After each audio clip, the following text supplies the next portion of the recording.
Sekarang saya berjalan juga dalam bidang pengajian Islam. Sebab nak buat tajuk politik Islam nanti selepasnya. Jadi insyaAllah saya adalah merupakan ahli lembaga pemegang amanah Yadin kali kedua. Saya dilantik oleh Tun Dr. Mahathir Mohamad selaku Perdana Menteri yang ke-9. Kemudian saya ditamatkan di PMX yang ke-8. Kemudian letak jawatan pada PMX 9 dan dilantik semula oleh Perdana Menteri Malaysia Datuk Seri Anwar Ibrahim selaku ahli lembaga pemegang amanah Yadim, Yayasan Dakwah Islamiah Malaysia. Dan kami Yadim ini sebenarnya diletakkan di bawah Jabatan Perdana Menteri. Dan kuasa sebenar kami adalah Prime Minister. Jadi kehadiran saya ni walaupun atas kapasiti pribadi, tetapi saya gunakan untuk melaksanakan amanah yang dimandatkan kepada kami. Dan saya telah pun melawat kunjungan hormat ke High Excellency ataupun Tuan Yang Terutama Duta Malaysia di London pada beberapa hari lalu. Dapatlah berbincang dekat 1 jam. Bincang hal-hal berkenaan dengan Malaysia Diaspora. Dan juga dia sebutkan tentang komuniti Asia ataupun Nusantara Muslim. Jadi walaupun pada dasarnya kita ni berkhidmat untuk Malaysia Diaspora, Malaysia yang di luar ni, tetapi beliau menyebutkan tentang perlunya kita untuk membantu juga rakan-rakan saudara Islam daripada Indonesia, daripada Filipina, daripada Selatan Thailand, daripada Singapura, Brunei dan sebagainya. Jadi tanggungjawab duta kita, dia begitu prihatin. Dan dia kata tugas dia 365 hari 24/7. Maknanya segala masalah rakyat Malaysia ni semua diletakkan di atas bahu Tuan Yang Terutama Datuk Zakri bin Jaafar, Malaysian Ambassador. Jadi kalau kita semua ada masalah, bolehlah ke sana menyelesaikan apa-apa masalah. Dan rasanya sangat gembiralah dengan Tuan Terutama Duta yang pernah juga berkhidmat di Jordan, 3-4 tahun di Jordan. Jadi beliau mempunyai pengalaman yang banyak dalam pentadbiran PTB lah. Jadi insyaAllah nanti bila saya balik, saya akan bagi laporan-laporan lah kepada Yadim juga. Bagaimana keadaan pelajar-pelajar Malaysia. Kalau ada masalah-masalah, boleh juga memberitahu kepada kami lah apa yang sepatutnya dibuat oleh kerajaan lah, kerajaan sendiri, terutama Prime Minister yang baru saja membuat bagi penutup setahun, sambutan setahun kepimpinan Datuk Seri Anwar Ibrahim dengan pembawaan pendekatan Malaysia Madani, insyaAllah. Jadi pada pagi ini sepatutnya ada explorers kan. Di tengah kesejukan ni saya tak tahu macam mana you all buat explorers tu. Tapi insyaAllah pagi ini kita cuba membuat sedikit revision lah. Bukan kata tak tahu, mungkin ramai kita dah tahu dah. Cuma mungkin kita tak tengok hadis dia. Mungkin kita tak tengok ayat Quran dia. Atau kita mendengar pandangan-pandangan ulama yang lain. Jadi saya bukanlah orang yang terbaik untuk membincangkan tajuk fiqh pengembara. Tapi sebab kami ni pernah berada di Glasgow dulu, tahun 91-95, ketika Prof membuat PhD. Dan kami datang lagi sekali pada 2010 di Oxford, ketika Prof membuat fellowship di Oxford Center of Islamic Studies. Jadi selama 10 bulan, jadi kita dapat update lah. Dan kehadiran saya hari ini pun satu update juga, mendapatkan maklumat-maklumat yang terkini. Jadi pernah mengembara ke pelbagai dunia lah ke Sudan, ke Afghanistan, ke banyak negara dalam menjalankan misi-misi kemanusiaan lah ataupun saya terlibat juga dalam medan pendidikan antarabangsa.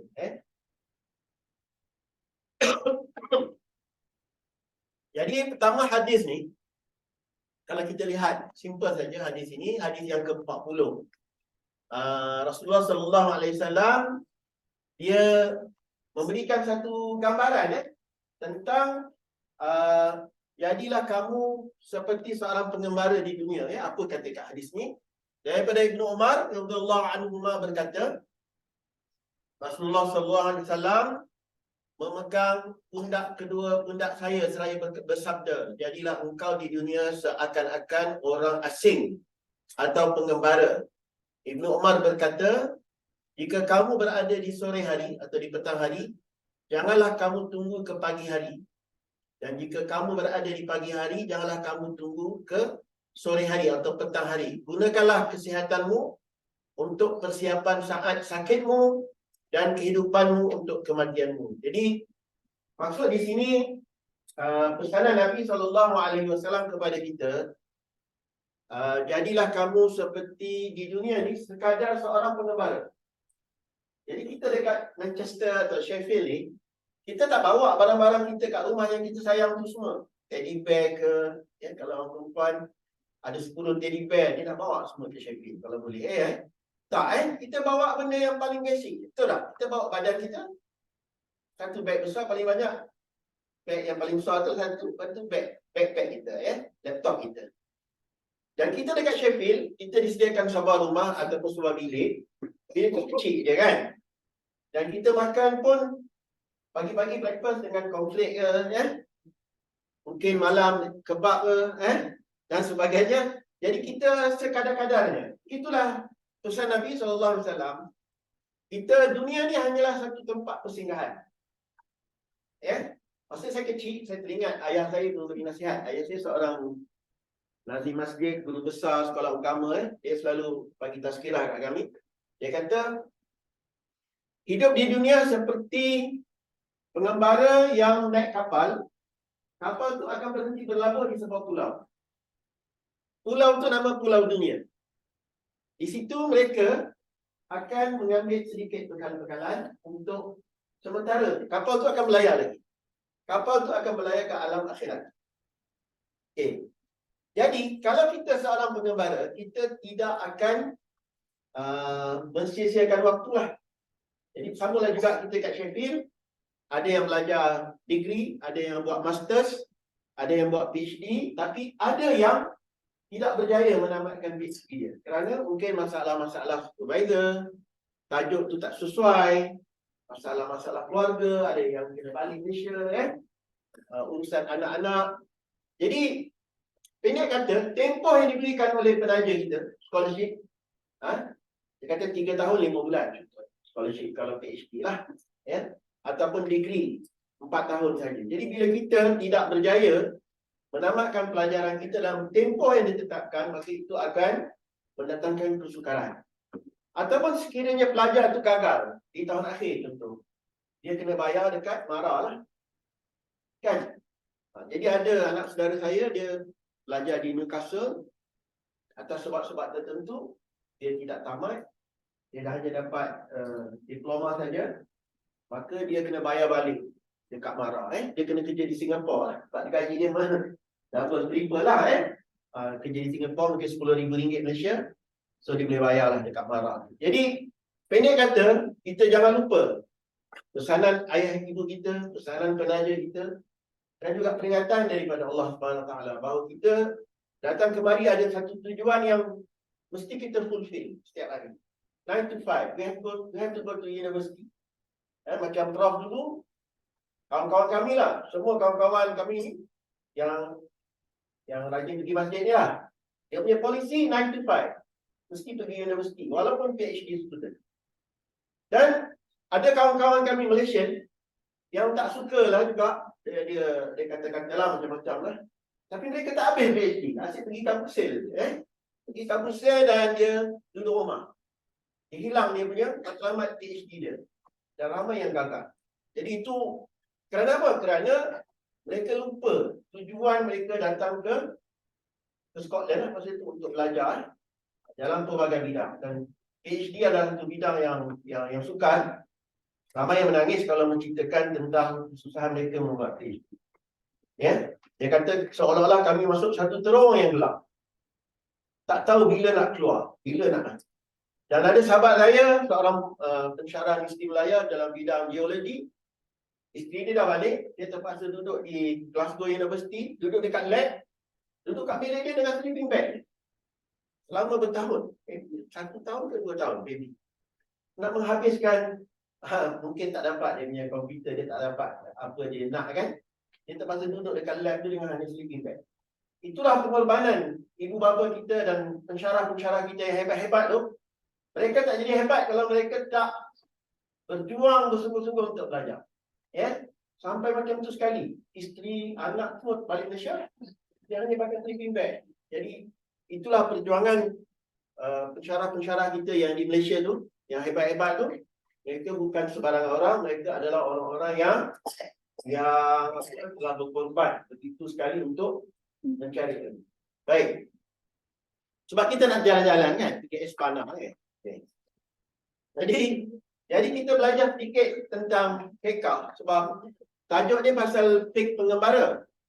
Jadi bila kita belajar tentang fiqh, jadi saya nak introduce sedikit apa itu fiqh supaya kita faham macam mana proses hukum itu. Prof. Dr. Najibah boleh tambah pada otak ni.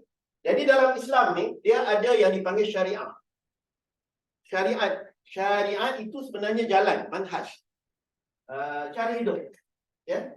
Syariat itu telah ditetapkan oleh Allah Ta'ala. Syariat Nabi Musa, syariat Nabi Isa, syariat Nabi Muhammad. Jadi syariat Nabi Muhammad tak sama dengan syariat Nabi Ibrahim. Ya. Dan selepas Nabi Muhammad tidak ada lagi syariat. Ya. Itulah sahaja Islam. Islam tu adalah semua yang dibawa oleh Nabi-Nabi dulu.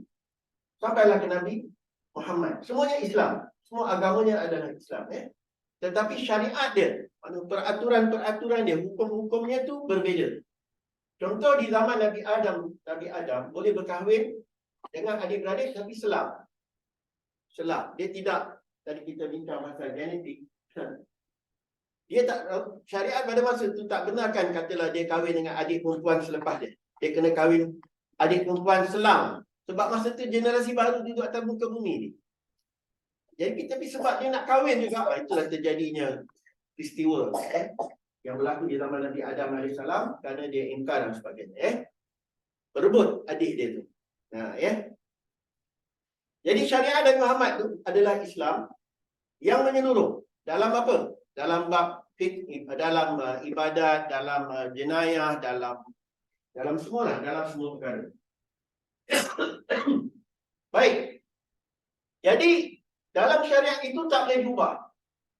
Tak boleh ubah. Itu dah tetap.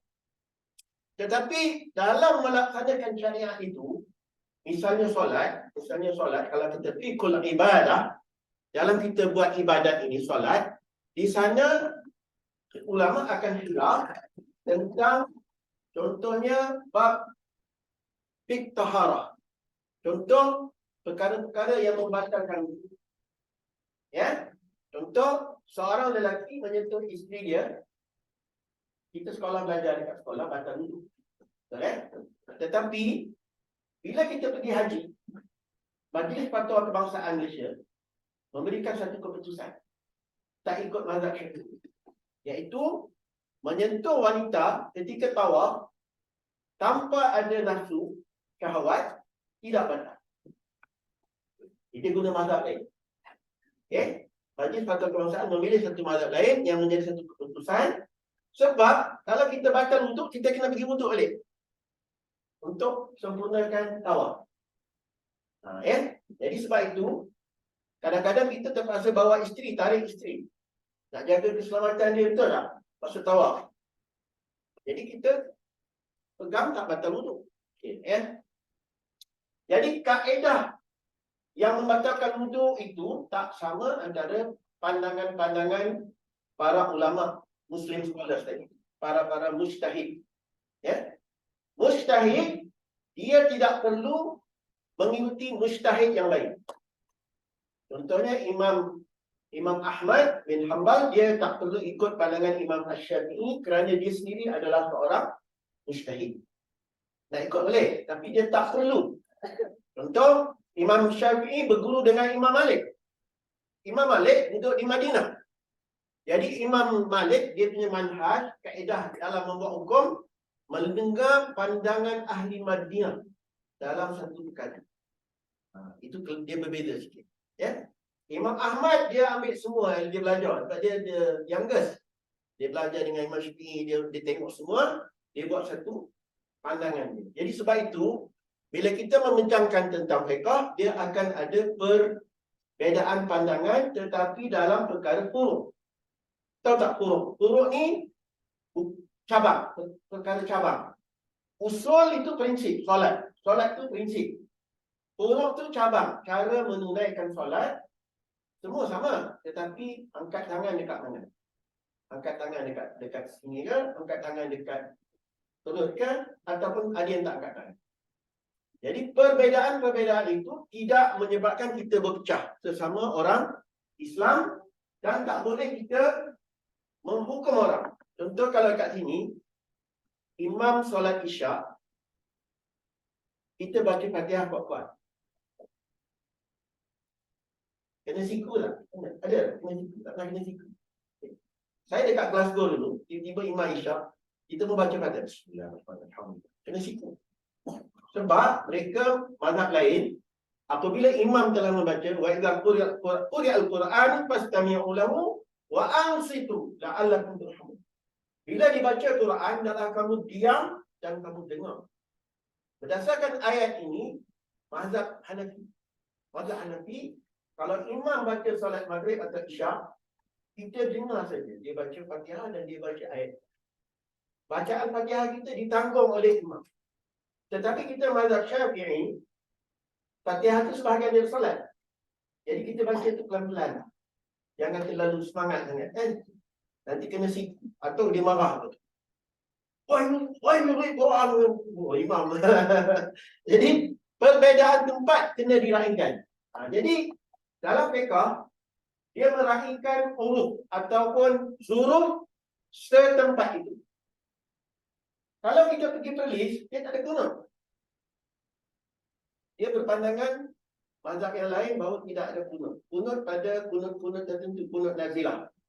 Tapi pada masuk kedah hati kita ada kunut. Jadi itu. Jadi itu tidak menyebabkan kita bergaduh. Tidak. Itu semua berdasarkan pandangan-pandangan yang ada hujah-hujah di masing-masing.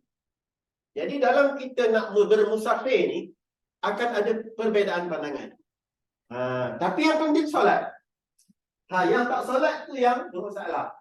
Sebab solat ni walaupun sakit, kita kena tetap solat. Cumanya dekat sini contoh pada musim sejuk, dia gabungkan antara dua solat, Zuhur dengan Asar. Biasanya dia takhirkan solat Zuhur tu. Dia takhirkan solat Zuhur, hampir-hampir nak Asar. Jadi dia tak payah datang masjid dua kali. Sebab sejuk. Atau hujan turun dia jamak dia juga. Hujan sikit pun jamak juga selesai. Jadi ada dalilnya. Jadi masing-masing jadi apa tu fiqh? Ilmu fiqh ditakdir oleh ulama sebagai ilmu berkenaan hukum hakam syarak yang bersifat amali yang diperoleh dari dalil-dalilnya secara terperinci. Jadi dalil terperinci inilah hanya ulama-ulama yang boleh mengistinbatkan, mengeluarkan hukum based on dalil Quran dan hadis. Hadis tu pula para ulama khilaf. Mana hadis yang lebih kuat, mana hadis yang kurang kuat. Ayat Quran, perbezaan makna. Satu ayat Quran boleh 6,000 makna. 6,000 makna. Jadi, bila kita para ulama nak tafsirkan satu ayat, dia kena tengok tekstual. Dia panggil mantuk. Sampai sini belajar aliran syariah ada. Ada bekas belajar ni. Belajar sekolah agama. Mantuk, harfi dan mafhum. Makna sebenar ayat itu. Di negeri itu, masa turun Quran itu. Sebab dalam Al-Quran ada bahasa-bahasa tempatan yang diterima sebagai ayat-ayat Quran. Diterima sebagai ayat-ayat Al-Quran. Okey, belajar. Saya baru belajar. Ya? Baik. Clear pasal fiqh. Kemudian satu lagi, tak explain kat sini, ada yang dipanggil qanun. Qanun. Jadi syariat, fiqh, satu lagi undang-undang. Undang-undang tu dipanggil undang-undang Islam. Dia panggil qanun. Pernah dengar tak undang-undang Islam kat Malaysia? Apa dia panggil? Kalau di Malaysia dipanggil enactment. Okay, kerana undang kalau di negeri kalau di atas dipanggil apa? Akta. Contoh satu akta tu. Akta Undang-Undang Keluarga Islam. Okey. Jadi kalau di peringkat nasional dipanggil akta, di negeri dipanggil enactment. Enactment, contoh.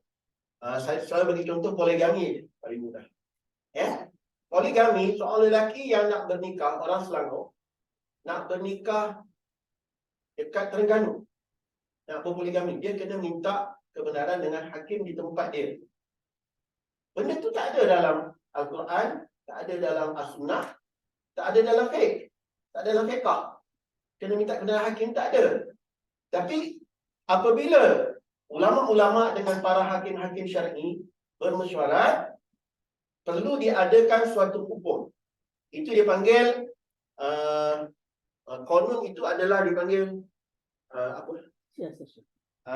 Under siasah syariah dipanggil apa itu dipanggil? Kod apa? Kodifikasi. Kodifikasi undang-undang berteraskan kepada hukum bersyarak bagi mendatangkan maslahah dan mencegah mafsadah. Itu dipanggil konon peraturan. Itu pun dipanggil undang-undang Islam yang patut ditaati juga oleh kita sebagai orang Islam. Jadi tak boleh kata itu undang-undang tu mana ada dalam Quran. Itu orang yang bercakap ni dia tak faham. Sebenarnya dia rumusan undang-undang berbasis siasah syariah. Siasah syariah tu bagaimana hendak melaksanakan syariat Islam, mendatangkan masalah, menolak masalah. Itulah fiqh.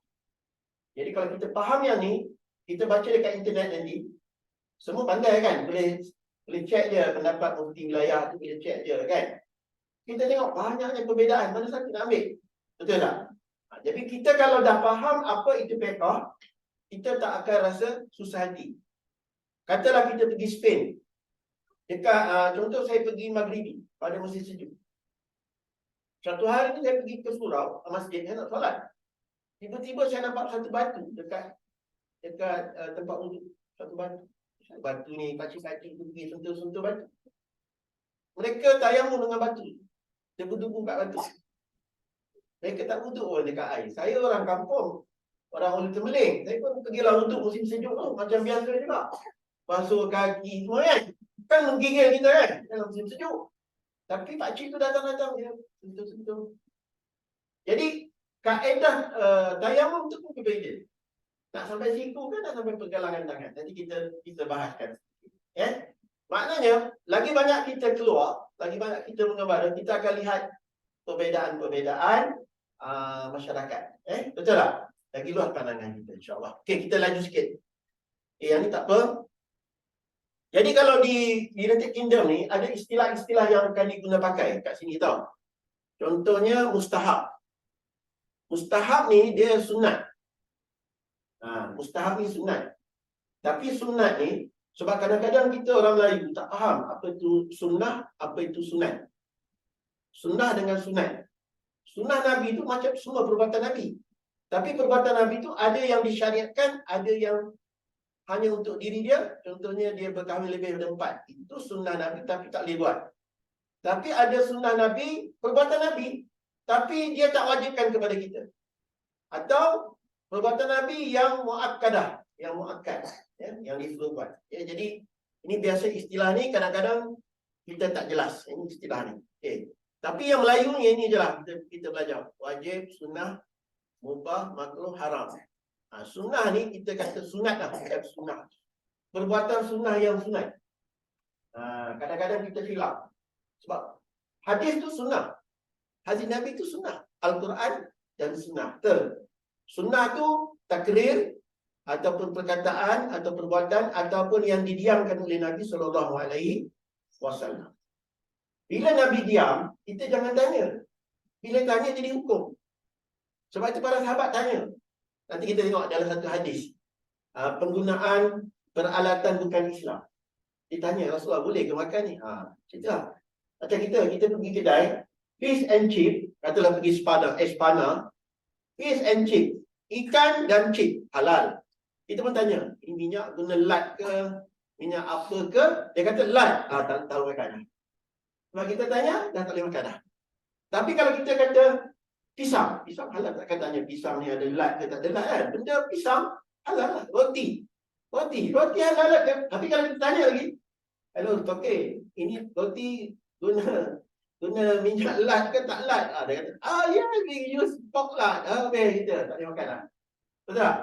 Jadi, Islam dia tak suruh kita terlalu bersusah-susah, tapi tak juga suruh bermudah-mudah. Jangan dapat seketul daging, ini halal. Makan, kan? Halal lah, kan? Dia gantung-gantung, insyaAllah halal, kan? Boleh juga. Kenalah tanya ni daging apa, kan? Okey. Jadi yang ni kita jelas, ya. Kita lanjut sikit. Jadi kenapa berbeza-beza pandangan? Kerana hukum tu ada qat'i, ada yang zanni. Ini kita belajar basic sikit. Sebab kita kat luar negara, kita kena faham sikit. Saya pun kena faham ni juga. Qat'i satu hukum yang putus dan jazim. Zanni, yang zon ni dia contoh zon ni 70%, dalam 70-80% tu zon. Kalau 100% tu yakin. Yakin betul-betul lah, ya. Nanti ada benda-benda yang dia dalam tahap zon. Contohnya waktu solat. Waktu solat dekat UK ada berapa waktu? Kalau kita tengok handphone kita, mazhab-mazhab tu ada 3-4 mazhab, kan. Solat zuhur, sebelah 5-5, satu lagi pukul 12. Satu lagi pukul 1. Mana satu aku nak sembahyang ni?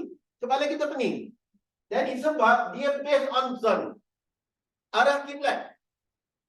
Betul-betul ke tempat Kaabah. Kalau salah sikit, engkau ni tak tempat ni. Engkau ni tak ikut Islam, kan. Dia kita gaduh tu pasal kiblat ni.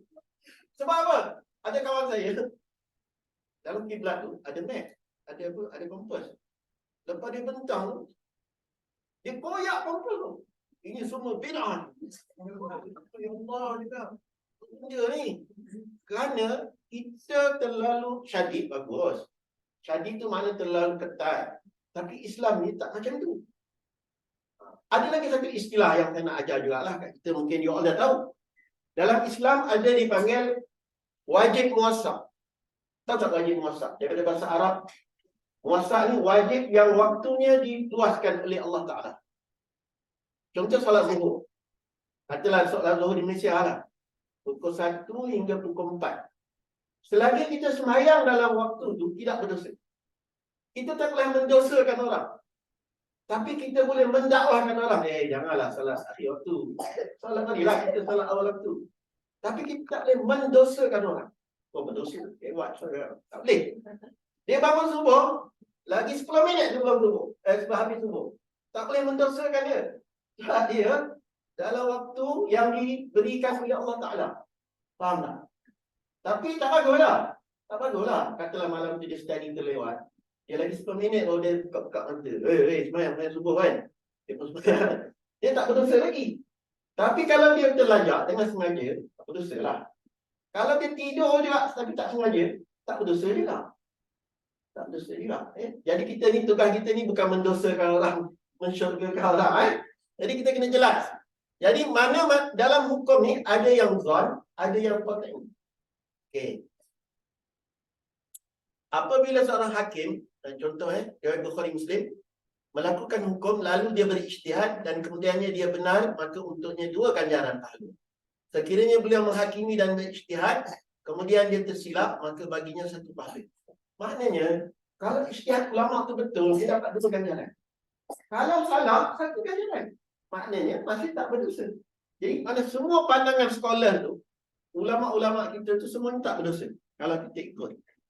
Tapi bukan kita meminang-minang mazhab. Tak, maknanya dia kalau ikut mazhab ni, kita kena ikut mazhab kita lah, Imam Syafi'i lah. Tapi kalau kita ada masalah, contoh di luar negara ni, kita nak ambil mazhab lain kerana maslahah, kita boleh ambil pandangan ulama yang berbeza sebab dia masih lagi dalam kerangka syariat Islam. Sebab fiqh tadi itu adalah kaedah saja.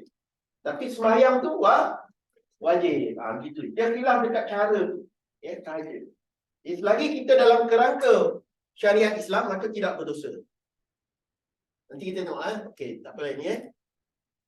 Jadi para ulama, dia tengok ayat-ayat hukum yang juga dalil tu. Macam mana dia nak establish hukum tadi. Okey. Baik, kita terus pergi ke tajuk kita ni. Baik, kita laju sikit. Kita dah cepat boleh? Ya? Cepat boleh cepat makan. Ya. Okey. Jadi tujuan kita musafir mestilah dalam batas harus. Waalaikumsalam warahmatullahi. Ya. Dalam batas harus. Tak boleh kita musafir kita dengan tujuan yang haram. Okay, apa tujuan yang haram? Kalau nak tengok Grand Prix, contoh. Grand Prix dekat mana? Kat London. Contohlah. Boleh ke tak boleh? Harus ke tak? Nak tengok bola katakan. Dekat Liverpool. Dekat sini ada yang tak minat Liverpool kan? Okey lah. Okey. Jadi kalau kita nak tengok bola, contoh, harus ke haram? Okay. Baru-baru ni, jam tunjuk kat YouTube, dekat Facebook, ramai yang nak tengok apa baru ni. Mereka solat jemaah dekat atas rumput baru ni. Tengok Grand Prix motor. Ramai orang-orang Melayu kita ni, dia semayang berjemaah dekat atas rumput. Maknanya, jadi YouTuber Indonesia ni apa? Banggalah dia tengok orang Islam kat Malaysia ni tengok motor pun sembahyang. Contoh okay. Jadi kalau kita rasa kita pergi tujuan harus untuk melancong, untuk berziarah bukan untuk berjudi, untuk melakukan maksiat dan sebagainya yang jelas maksiat. Yang jelas maksiat. Atau majlis-majlis maksiat, majlis yang memang jelas maksiat, maka tak boleh kita sebab apa? Musafir ni nanti akan bincang pasal hukum. Kita nak jamak qasar ke? Dan sebagainya. Betul tak? Okay. Jadi kita pastikan dalam surah An-Nisa ayat 101, apabila kamu berpergian di bumi, maka tidaklah berdosa kamu mengqasar solat. Jika kamu takut diserang orang kafir. Sesungguhnya orang kafir itu adalah musuh nyata bagi kamu. Jadi, dalam musafir ni, sebenarnya tak mesti musafir boleh jamak qasar. Kita boleh faham. Nanti kita tak jelas. Contohnya, kita nak pergi Tesco. Tesco tu jauh. Dekat sini Zuhur dengan Asar tu dekat. Nanti kan, boleh tak kita menjamakkan dekat rumah solat antara Zuhur dengan Asar? Dia ada kaitan. Walaupun ni bukan musafir, tapi sekiranya ada masyaqqah. Masyaqqah tu maksudnya ada kesusahan. Ada kesukaran. Sebab Islam ni mudah, tapi tak boleh bermudah-mudah. Allah mudahkan Islam ni supaya Islam ni sesuai di semua zaman dan tempat. Jadi kalau kita tengok dalam buku Fiqh Musafir Dr. Madli Malik, dia mengutarakan tentang bolehnya kita menjamak qasar tak ada, menjamakkan dua solat, iaitu Zuhur dengan Asar, kerana nak pergi Tesco. Kalau kita pergi Tesco, tiba-tiba dah salat Zuhur kat rumah, tiba-tiba nak beli coklat yang banyak tu kat kedai tu kan. Alamak, dekat maghrib dah pula. Jadi hampir-hampir maghrib kita tak dapat nak menyelesaikan solat asar. Jadi daripada itu kita lebih baik kita jamakkan solat di rumah. Tapi jamak yang tamam. Jamak tamam tu 4. Jadi tak semestinya musafir. Tapi kalau musafir dia boleh qasar. Boleh dipendekkan. Jadi dua-dua. Jelas? Okay. Jadi sebab tu ini asal dia turun ayat ni untuk menceritakan tentang bagaimana bolehnya hukum mengqasarkan solat, memendekkan solat. Okay. Inilah saya tengok panjang-panjang ni. Tapi nak ceritakan bahawa hukum rusak dalam Islam tu ada dipanggil azimah. Azimah tu mana solat zuhur 4 rakaat. Normal. Tapi kalau kita musafir, kita travel, maka kita boleh qasar. Tapi ulama khilaf tentang jarak ni. Nanti kita akan discuss pasal jarak. Khilaf dekat ulama. 20 ulama semua khilaf tentang jarak. Okay. Jadi rukhsah inilah yang dipanggil dalam Islam boleh diberikan oleh Allah Ta'ala kepada kita. Bahkan kalau kita musafir, afdal qasar daripada kita menyempurnakan salat 4. Lebih baik kita qasar dalam Islam. Okey, yang ni bila kita esok nak sampai ke Espada ke Spain ya. Spain ni sebenarnya sangat cantik. Saya dah sampai dengan Prof membuat research di Spain, pergi ke Universiti Granada. Jadi hati kita sedih pergi ke Universiti Granada dan pergi ke Majestica. Majestica ni masjid yang dijadikan gereja. Dalam masjid tu, dalam tu ada sebuah gambar raja menyembah kepada raja Kristian. Ha? Gambar raja tu menyembah macam kalah perang. Kalah perang, dilukiskan gambar raja Kristian tu berhadapan dengan seorang khalifah yang terpaksa menyembah kepada tu. Jadi satu gambar tu sangat menyayat hati saya. Ya, sangat menyayat hati saya, dan yang sedih dia, anak kepada khalifah tu berkahwin dengan raja. Ya, dan dikatakan Queen Elizabeth adalah keturunan itu. Khalifah ni dikatakan keturunan Nabi, Ahlul Bait. Jadi Queen Elizabeth claim that he is the descendant of the Prophet Muhammad sallallahu alaihi wasallam. Ada dia punya penjaga teri Queen Elizabeth tu. Ya. Jadi saya tak pasti, tapi dia kata begitulah. Jadi keturunan dia kata Elizabeth ni datang daripada peristiwa tu. Bila puteri kepada khalifah tu dikahwinkan secara paksa dengan raja Kristian tersebut di Spain. Jadi bila kita pergi sana, kita belajar sejarah. Sejarah itu melukakan hati kita, tetapi kita akan merasa kagum dekat Alhamra. Alhamra ni ada waktu dia tahu. Kalau kita lewat sampai, dah tutup dah, close gate. Kami sampai-sampai, gate baru nak tutup. Dapatlah masuk 7 orang. Kalau tidak, kami pun the next day baru boleh masuk.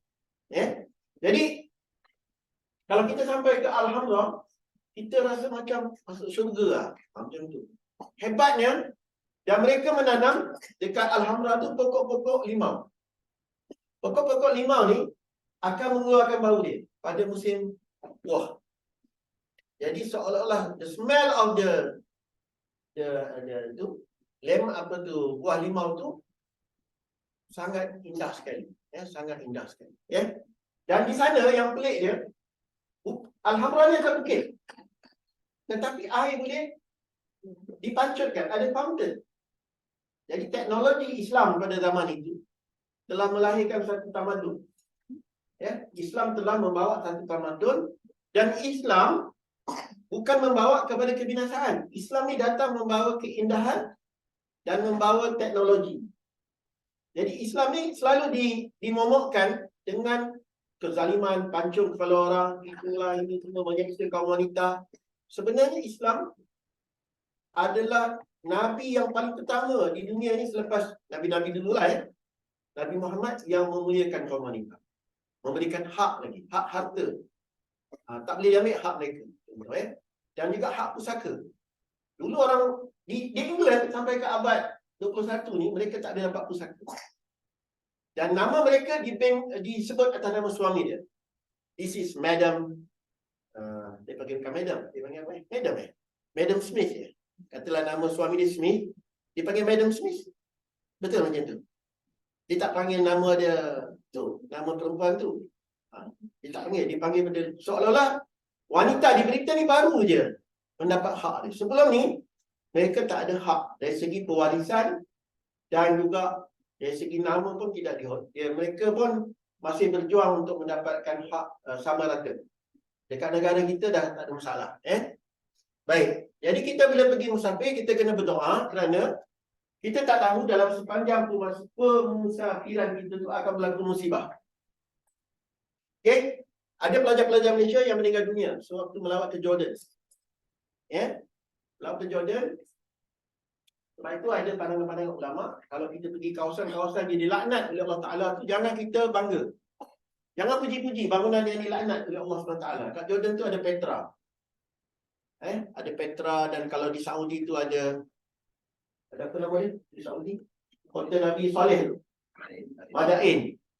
Jadi sekarang ni tempat hiburan Madain. Ya. Jadi tak dibenarkan kita memuji-muji. Even minum air telaga dekat Madain tu tak boleh. Sebab Rasulullah SAW Bila lalu kota Madain, ada sahabat nak ambil air telaga. Orang kata jangan minum air telaga. Sebab mereka ni kaum yang dilaknat oleh Allah Ta'ala. Jadi kalau kita lalu, kita hanya mengambil iktibar. Bukan kita memuji-muji, hebat betul kerajaan. Kerajaan ni tak boleh. Kita puji dan biasanya dapat musibah-musibah. Saya pun tak tahu, tapi memang banyak tragedi, musibah berlaku kerana mereka melawat tempat-tempat yang dilarang, yang dilaknat oleh Allah Subhanahu Wa Taala. Okey. Dalam musafir, nanti kita belajar adab ya. Apabila kita pergi secara berjamaah, kita kena disunahkan melantik seorang ketua. Idza salah nata fi safarin fal yu'ammaru ahaduhum. Jika kamu bermusafir 3 orang, maka hendaklah lantik seorang ketua. Jadi kita nak pergi Espana, kita nak pergi mana-mana, lebih 3 kereta, okey, kita lantik seorang ketua. Okey, driver kau ketua. Okey, dia kata. Bila driver dah decide, semua kena agree lah. Dah syurah. Okey, kita nak berhenti kat mana? Masjid mana? Okey, setuju. Kita dengar cakap ketua kita. Kalau tidak, sepanjang musafir itu kita akan bergaduh, konflik. Banyak kes konflik ketika musafir. Suami isteri boleh bercerai tak kalau dia pergi musafir? Ada, pergi haji, cerai. Dia cemburu, gaduh ke, cemburu ke, cerita kisah lampau ke, tiba-tiba kisah cinta-cinta dulu pun nak dibangkitkan. Hampir bergaduh. Ada yang bercerai juga. Sebab apa? Bila kita pergi musafir, niat tu kena betul. Niat kena betul, amalkan syura, lantik ketua. Bila ketua kata kita berhenti, kita berhentilah. Tak adalah nak berdebate. Kanan ke kiri? Kanan ke kiri? Gaduh. Wes kata kanan. Google kata kiri. Gaduh. Kanan, kiri. Oh, Masya Allah. Okey. Tayamum. Okey. Jadi kita laju sikit ya. Kita fast forward. Air dah sampai. Kita fast forward. Okey. Tayamum ni adalah satu rukhsah. Tadi dah belajar rukhsah tak? Dah kan? Allah bagi keringanan. Okey. Bila kita nak tayamum, walaupun kita tidak dalam musafir, kita boleh tayamum. Contoh ketika waktu musim sejuk. Kata macam kes tadi lah di Maghribi. Ya? Atau ketika tak ada air. Katakanlah dulu saya dekat asrama penuh dulu pernah di asrama penuh di sekolah sains sekolah Pilar. Air tak ada. Yang ada air parit, air kolam. Kami nak sembahyang subuh ni, pening ni ramai-ramai. Nak sembahyang ni kan. Pastilah ambil apa-apa air yang ada tu lah. Air kolam ke, apa ke, nak solat subuh. Ya? Ada sini sekolah sains sekolah Pilar.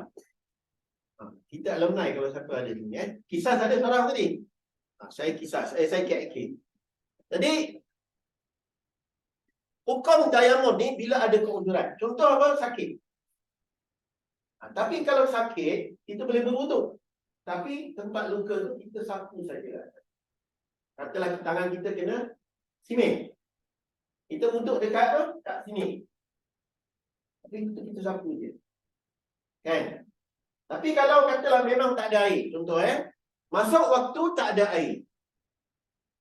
Kita menggunakan debu tanah yang suci, maka dekat sini khilaf. Debu tanah suci ni akan jadi khilaf. Sebab kalau kita belajar-belajar kat Malaysia kan, kena cari debu, beli kat kedai, bawa ke UK. Beli kan? Beli debu dalam bekas kan? Debu suci, dia lari tu bawa kat kereta apa ni? Nanti kalau ada apa-apa hal senang, anda nak tayamum, senang saya nak tayamum. Islam tak macam tu sekali. Semua tanah dekat Manchester, dekat Sheffield ni semua suci. Semua tanah ni boleh solat. Semua boleh jadi debu. Khilaf di kalangan para ulama, adakah dinding tu dikira debu? Dikira dinding tu dikira debu. Ada yang mengatakan tepuk dinding boleh menjadikan untuk tayamum. Tepuk dekat belakang apa tu? Seat kapal terbang pun ada yang mengatakan boleh. Ada yang mengatakan boleh. Saya tak kata yang is the best. Saya katakan ada ulama kata boleh. Jadi dekat sini khilaf. Debu tanah ni, adakah betul-betul ambil tanah lepas tu kita saring untuk kita debu, ataupun dinding contohnya. Dan tayamum ni batal seperti batal biasa. Dan bila kita dah batal, kita masuk waktu, kita kena tayamum semula. Dia tidak tayamum untuk berkekalan. Masuk waktu, tayamum lagi. Masuk waktu, tayamum lagi. Okey. Khilaf di kalangan ulama, dekat mana kita nak sapu, katalah ini debu, katalah kita ambil debu yang kadang standard lah bukan dinding. Kalau orang kena lock up dalam penjara, tak ada tanah. So dia kena tepuk dinding penjara, dinding lock up. Adalah orang tu kan? Gitu Jadi, kalau dalam keadaan normal, kita ambil tanah, tepuk-tepuk, kita terbuka. Lepas tu, tepuk-tepuk lagi sekali. Khilaf di ulama sama ada pergelangan tangan ataupun sampai siku. Tapi saya baca dekat sini, kalau Malaysia punya pandangan-pandangan ulama sampai ke siku, mazhab Syafi'i. Tapi ada juga hadis yang mengatakan sapu ke pergelangan tangan situ. Imam Ahmad mengatakan pergelangan itu lebih sahih. Lebih kuat. Lebih kuat. Okey. Imam Ahmad memilih hadis ini sebagai lebih kuat. Yang saya kata tadi lah. Jadi you all boleh tengok dekat dalam pandangan fatwa oleh pejabat mufti wilayah lah. Kalau nak rajin pejabat mufti dia rajin. Bayan Lignas dia banyak orang tanya dia jawab. Okay. Jadi pada pandangan saya, kalau kita dah biasa sampai ke siku, yang dibelajar di sekolah tu buatlah. Kita tayamum sampai ke siku. Itu saja. Tapi kalau kita nak ambil pandangan Imam Ahmad ni sebagai lebih mudah, tergelam. Yang penting kita sembahyang. Okey. Imam Syafi'i dia memilih pandangan sampai ke siku. Hadis dia ada. Tapi hadis Imam Ahmad ni lagi sahih. Lagi kuat, muttafaqun alaih. Itu yang menyebabkan perbezaan pandangan ulama tadi. Daripada Ibnu Umar, katanya Rasulullah SAW, tayamum itu 2 kali tepuk, satu untuk muka, satu untuk kedua tangan sampai ke siku. Ada hadis dia. Yang ini pun ada juga. Nyeput tangan dan menyapu tangan yang kanan dengan kiri belakang tapak dan dia simple saja. Ada juga. Okey. Yang ni hadis ni. Kemudian baginda menepuk tangan dengan kedua tapak tangannya dan meniup debu yang ada pada kedua-duanya, kemudian menyapu dengan kedua tapak tangannya itu akan mukanya dan tangan hingga ke pergelangan. Jadi ada dalil. Tergelam. Mana yang lebih kita mudah pada waktu itu. Okey. Hukum wanita musafir. Sebab kita nak musafir ni. Jadi timbul masalah, apa hukum wanita musafir? Pada asalnya, wanita musafir, kalau ikut semua pandangan-pandangan ulama-ulama kita mazhab Syafi'i ke apa, tidak boleh musafir lebih daripada 1 barit. 1 barit ni, saya kira semalam 30 batu, lebih kurang. Tidak boleh seorang perempuan berjalan sejauh 1 barit, melainkan hendak bersama dengan mahramnya. Okey, 34.56 batu. 1 barit. Baik. Ini pandangan yang memang kita belajar dekat sekolah lah. Baik. Tetapi para ulama yang semasa, contohnya Darul Iftah Al-Musriyah, sama juga, tetapi hari ini akhirnya dia telah membawa perubahan pandangan. Dibenarkan kata seorang wanita untuk musafir tanpa mahram, ni Darul Iftah Musri, Universiti Al-Azhar, tanpa mahram, namun dengan syarat-syarat mestilah aman pada agamanya, pada dirinya dalam pemusafirannya, ketika dia di destinasi dan juga dalam kepulangannya, dan dia tidak menghalangnya atau bertemu dengan sebarang gangguan terhadap dirinya dan agamanya. Maka ulama Misri fatwa, kami menyatakan bahawa hukum solo travelling bagi wanita adalah harus, namun mestilah berdasarkan beberapa dawabit, ini peraturan-peraturan studi kod. Mestilah aman, perlu mendapat izin pada mahram dan wali yang terdekat, bukan musafir ke tempat-tempat yang boleh membawa fitnah. Sebab itu, Majlis Fatwa Kebangsaan dan juga Saudi telah membenarkan wanita untuk membuat umrah walaupun tanpa mahram. Ini baru je. Sebelum ni, siapa nak pergi kurang daripada 40 tahun, hendaklah dengan mahram. Dulu. Sekarang ni tak. Kalau dia daripada Sheffield nak buat umrah, sini berapa jam pergi Saudi? Pergi Jeddah. 3 jam je. Iman tak ada nak buat umrah tu. Saya mengalu-alukan lepas ni Iman membawa Dr. Sohail jadi Umrah. Umrah tak mesti lama. Seminggu pun cukup. Kalau nak. Lagi pendek, lagi jimat hotel. 2 hari dah, 1 hari dah settle umrah. Sebenarnya bukan 1 hari, 4 jam settle. Sampai kat Jeddah. Jeddah ke Haram, lebih kurang 1 jam. 40 minit. Lepas tu kita tawaf 7 kali. Lepas tu kita sa'i 7 kali. Potong rambut. Dah settle dah umrah. Nak melancong-lancong lah pergi Madinah, ziarah Nabi, naik kereta api laju. 2 jam setengah dah sampai. Ting-ting, Madinah dah sampai. 2 jam. Tapi jangan bawa beg banyak-banyak. You all tak dibenarkan dalam train tu, beg-beg macam nak pergi balik kampung tu, tak boleh. You bawa beg kecil. Beg yang boleh tarik tu. Dah sampai Madinah. Duduk 1 malam, ziarah Nabi, solat-salat, makan-makan, balik ke Mekah. Terus balik ke Sheffield. So, sebab umrah yang pertama adalah wajib. Haji jika dibenarkan. Tapi you all boleh dapat kota haji United Kingdom. United Kingdom tak ramai orang Islam. Kota haji United Kingdom ni sangat besar. Betul saya dah pergi haji? Belum? Okay. Nak pergi haji kena niat. Kena simpan duit. Duit scholarship tu simpan. Pergi haji maksudnya kat UK ni. Sebab you all kota haji UK. Dia berdasarkan jumlah orang UK. Berapa? Katalah UK dia 80 juta. 70 million. Bermakna 70,000 dia boleh pergi kota haji. Yang pergi haji sikit je. Mungkin 10,000 Muslim yang mampulah nak pergi haji. So ada lagi baki 60,000 siapa nak pergi? Saya dulu patut pergi haji daripada Glasgow. Tapi sebab tak ada PT, tak ada duit. Tapi kalau kita ada scholarship, kita pergi haji seminggu. Jangan lama-lama. Haji sekejap je. 2 hari, 3-4 hari je haji. Haji sangat sekejap. 4 hari ada ni 5 seminggu lah, seminggu je. Haji is 1 week. Kata. Okay. Jadi balik dengan degree tu Haji Ahmad. Keluaran champion universiti. Adalah juga bawa nama haji tu Hajah Fatimah. Oi, kau pergi haji kat mana? England punya kota. Tak main Malaysia punya. Okay. So we have to use all the yang Allah bagi kat kita ni. Kota haji tu benar-benar nunggu you all nak pergi haji. Lepas ni umrah belajar. Okay. Jadi hukum wanita musafir ni selagi aman. Sebaiknya berdua lah. Kita dengan kawan kita nak pergi mana berdua lah supaya lebih selamat kalau apa-apa hal kan. Tapi jangan kita kalau kita tidur seorang-seorang kat hotel tu kan bahaya. So kita berdua lah. Ada teman atau bertiga. Lebih ramai lagi baik. Betul tak? Macam tu. Kalau kita pergi travel ada yang dah berkahwin lagi baik kan. Lelaki tu jadi ketua. Dia jaga safety semua sister-sister yang ada ni kan.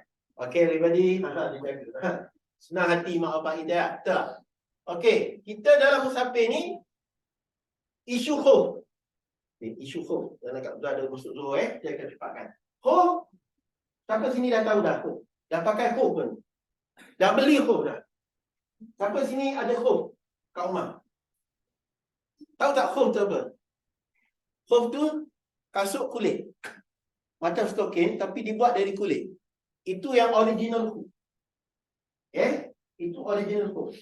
Dalam hadis Nabi ni ada cerita dia pasal Nabi dia menyapu khuf. Jadi kita masa kita belajar di overseas ni, khuf hukum dia ialah boleh 1 hari 1 malam. Kalau musafir boleh 3 hari 3 malam. Dan khuf ini yang asal. Jadi yang sekarang ni para ulama dekat UK, dekat mana pun telah membenarkan tak semestinya kasut kulit. Boleh pakai stokin. Jadi orang perempuan pun mudah. Kita nak pergi universiti tak boleh angkat kaki. Kalau kita angkat kaki dekat SIN, dekat R&R, kita kena kutuk nanti. Sangat menghina. Sebab SIN tu untuk basuh muka, bukan untuk basuh kaki. Kita angkat macam kampung Ulu Temeling kan. Kita angkat Temeling, Ulu Langat, Ulu Selangor kan. Jadi kita angkat kaki, jadi dia kata you tak beradab sopan. Kalau kat Jepun sedikit air pun tak boleh. Kami pergi Jepun, mengamuk dia tenang. Sebab apa? Budak Malaysia program air menitik. Kena marah gila orang cakap dengan warden asrama Jepun. Sedikit air pun tak boleh dekat toilet. Mana Jepun saya pun tak tahu. Toilet dia bersih kan? Dia kata, hilang betul ke tak? Kau buang air. Kita kampung. Cuma dah bersih sangat ni. Itu masalah. Okey? Jadi kita pakai stokin kita. Tapi syarat dia stokin tak boleh jarang. Tak boleh nampak kaki. Dan kita kena berwuduk dulu. Kita dah berwuduk. Kat rumah sebelum pergi universiti. Kita pakai stokin. Nanti bila kata batal wuduk kita pergi toilet. Kita tak perlu basuh kaki lagi. Kita wuduk macam biasa. Cuma kita sapu sedikit air dekat atas stokin. Syarat dia. So tak payahlah buka stokin. Selama 1 hari 1 malam. Selagi stokin tu tak busuk 3 hari 3 malam bila musafir. Jadi pergi Spain ni 3 hari 3 malam tak buka-buka stokin. Okey? Selagi tak buka, dia tak batal. Oh tu. Dia kira masih boleh sapu. Faham? Kalau kita buka, dia start balik 3 hari dulu. Katalah lepas 1 hari buka. So, another 3 days. Kan buka lagi, another 3 days. Jadi, stokin tu harapnya tidak busuk lah kalau buka stokin aku terbang semua pening kan. Bahaya pula Jadi, pakai stokin yang bersih lah. Stokin yang bersih betul-betul. Jadi, kau ni kita sapu je kan. Jadi, kita wuduk macam biasa kat tandas. Sikit-sikit. Dan kita sapu atas air. Jelas semua? Dah praktis belum? Sampai sini dah praktis? Praktiskan. Kita kat universiti ni susah. Jadi kita kena untuk sikit-sikit je. So kita boleh jaga solat kita. Tak perlu buka stokin. Baik. Solat jamak qasar. Nak pendek nak habis dah. Jamak qasar ni ringkaskan sajalah. Jadi solat jamak qasar ni saya dah sebut tadi, kalau kita nak jamak dengan qasar ketika hujan atau kita sakit. Contoh kita dapat demam. Dapat demam kura-kura. Demam menggigil-gigil. Dah masuk zuhur. Tak larat nak sembahyang lagi pada waktu asar. Kita jamakkan zuhur 4 rakaat dengan asar 4 rakaat. Jadi kalau kita sakit, demam kura-kura, kita boleh jamakkan. Kalau nak solat zuhur, lepas tu nak solat asar pula, letihnya. Jadi kita menjamakkan solat sebab kita sakit. Boleh. Kita jamakkan solat tamam, sempurna, nak pergi Tesco. Tapi tak boleh selalu hari-hari buat macam tu. Sekali-sekala. Okey? Dia tak boleh teruskan. Alright? Jadi, bila kita musafir, kita boleh jamak dan qasar. Jadi perbincangan ulama tu panjang. Saya dah sebut tadi, dipanggil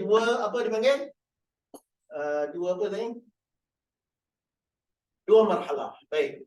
Solat mana dulu? Okey. Masa kita solat jamak, contohnya kita solat jamak takhir maghrib dengan isyak. Nak solat mana dulu? Kalau solat takdim clear lah maghrib dulu, betul tak? Solat maghrib kita masukkan isyak. Tapi katalah kita solat jamak takhir, isyak dulu ke maghrib dulu? Khilaf di kalangan para ulama. You all nak buat macam mana? Sukatilah. Jangan bergaduh.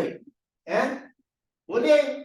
Tapi ada ulama kata kalau isyak tu dah nak habis, maka kita solat isyak dulu. Tapi dalam keadaan biasa, boleh saja isyak atau maghrib. Ada yang mengatakan lebih sunatnya maghrib dulu, lepas tu isyak. Gitu. Tapi dia tidak berdosa mana-mana. Jangan bergaduh. Masalah dia ialah bila kita jadi makmum, kita datang-datang dekat surau, dekat aretan, yang ni sembahyang apa? Aku nak ikut kamu blur contoh kan. Saya nak ikut, saya nak sembahyang maghrib. Bukan maghrib, saya nak ikut sembahyang apa? Jadi saya terpaksa membatalkan solat saya. Kadang-kadang dia tak ikut. Kita nak qasar. Tiba dia adalah ada kes. Saya tak ingat kat sini Baik, jadi ringkasnya yang ni kita boleh dua-dua lah. Okey. Jarak ni yang timbul isu. Jarak ni tidak sepakat. Ada 20 ulama dalam kitab Subulus Salam berhubung hal ini. Banyaklah hadis-hadis. Tapi ada hadis Nabi jamak qasar, Nabi qasar 3 batu je. Itu yang menyebabkan dalam kita masa kami haji, Majlis Fatwa Kebangsaan telah mengambil satu pandangan menjamak tamamkan sepanjang kami haji. Dia tak nak qasar sebab dia kata kurang daripada 2 marhalah. Daripada Mekah pergi ke Arafah, Arafah pergi ke Mina, Mina pergi ke balik semula ke Mekah, ke Muzdalifah. Jadi dia kata jarak kami itu tak sampai 2 marhalah. Tapi pengamalan para sahabat dan Imam Malik, dia kata pandangan Ahli Madinah adalah mereka mengqasarkan solat, jamak dan qasar, sepanjang mereka mengerjakan haji tersebut. Tapi Majlis Fatwa Kebangsaan memilih pandangan iaitu jamak tamak. Maka sepanjang saya haji, kami sembahyang 8 rakaat. Sedih saya, patutlah ikutlah pandangan fatwa. Dan yang paling lucu, dalam kemah ada 5-6 jemaah. Jemaah Brunei, jemaah Pahang, jemaah Perlis, jemaah Kedah. Semua azan. Allahu Akbar, Allahu Akbar. Semua tak ikut satu saf. Semua ikut jemaah masing-masing. Ni lagi pening. Saya pun tak tahu mana satu aku nak ikut. Ya, betul kan?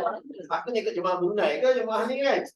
Ini masalah lah. Orang Melayu kita, dia perkauman sikit. Bila dalam kemah yang besar tu, ada 5-6 jemaah. Mana satu aku nak ikut ni kan? Semuanya azan. Macam mana? Mana nak ikut? Minum je.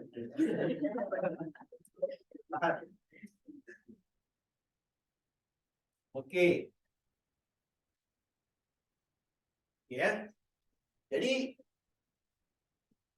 pandangan Mufti Wilayah Persekutuan dahulu, Datuk Zulkifli, musafir bererti seseorang yang melakukan perjalanan jauh melebihi 2 marhalah atau bersamaan 81 km. Ini pandangan pejabat Mufti Wilayah.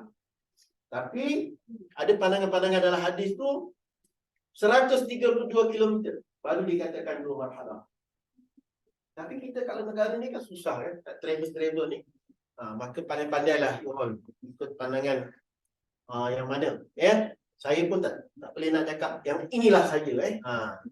Sebab kalau kita travel dekat sini lagi susah nak berhenti. Dahlah kereta tak boleh berhenti.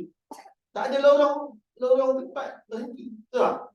Kita jalan je sampai ke Sheffield. Daripada Derby tu tak ada tempat berhenti. Sampai ke. Lepas tu berhenti sekejap tak boleh. Salah dari segi undang-undang. Betul tak? Macam mana kita nak semayang? Jadi itu mendatangkan kesusahan. Jadi pada pandangan saya, ikutlah hadis-hadis Nabi ni dengan pandangan-pandangan ulama yang lain lah. Okey, yang ni satu hal juga. Tempoh musafir yang boleh jamak qasar. Jadi ini pun khilaf juga. Yang pejabat mufti dia bagi macam ni. Dia kata tempoh musafir tu 3 hari. 3 hari 3 malam. Okey. Sampai kat Besut hari Isnin. Maka Selasa, Rabu, Khamis tu boleh jamak qasar. Jumaat dah tak boleh lagi jamak qasar. Ini pandangan pejabat mufti wilayah. Ya. Baik. Tetapi ada pandangan-pandangan ulama yang lain mengatakan bahawa tempoh musafir boleh 3 hari, boleh sampai 15 hari. Boleh. Selagi dia musafir. Setiap tahun, sepanjang tahun dia tu musafir. Sekejap pergi Sheffield, lepas tu pergi Newcastle, lepas tu dia pergi London, lepas tu dia pergi Dubai, lepas tu dia pergi Afrika, lepas tu dia pergi Amerika. Sepanjang hidup dia tu, dia konsultan dia musafir. Boleh tak kita jamak? Boleh lah, dia musafir lagi. Tetapi maksud dia yang kat sini, contohnya macam kes kat Malaysia lah. Nak balik Besut hari Isnin. Sampai tu Selasa, Rabu, Khamis boleh jamak 3 hari. Lepas tu Jumaat dah tak boleh jamak. Atau kalau pandangan ulama, selagi masalah tak selesai. Selagi masalah tak selesai, dia boleh jamak qasar. Katalah kita buat research. Pergi ke London. Kita plan 3 hari. Tetapi tak selesai 3 hari. Boleh tak jamak qasar? Selagi kita belum selesai kita punya urusan, dikira musafir lah. Sebab masyarakah tu sama je. Kesusahan tu sama je. Betul tak? Hari pertama pun susah, hari kedua pun susah, hari ketiga pun susah, hari keempat pun susah. Lagi dah tak ada rumah dah.